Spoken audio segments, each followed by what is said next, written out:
Welcome to Zwide Media. If you're new to this channel, please subscribe. Don't forget to like, comment and share.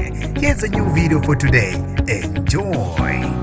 Bahleka bodwa abalandeli bamaskandi ezinkundleni zokuxhumana emva kwezindaba ezivezwe uKhuzani impungose zomcimbi awuhlelayo omkhulu ukazi. uKhuzani ke ubethembisa abantu ukuthi namhlanje uzodedela izindaba ezinkulu. Langempela kuveza ukuthi uzohlela umcimbi ekuthiwa igcwalisa spring picnic all white. Ubuze ukuthi yobukhona na uyobe uhamba nobani. Umbuzo uthi nini. Ubesesho ukuthi abantu mabalindele usuku lomcimbi omkhulu ozobizwa ngegcwalisa spring picnic. Ngahle kuqophe komlando ke njengoba akenza uKhuzani wahlela umcimbi omkhulu okwakuyigcwalisa imabhidi. Abantu bayijabulele kakhulu lezi ndaba bathi abasakhoni nokulinda lapha bazobe bephelele khona besho ngo all white. Bafethu ke lezi indaba ezimnandi ngendlela emangalisayo. Ngizofisa ukwazi ukuphala kwakho ngazo lezi ndaba ukuthi ngabe kuphi okucabangayo ngoma askandi. Mina ke njengentatheli ka YouTube sengiphuma kanje. Ungakhohlwa ukungilandela ku Instagram @zwide_media.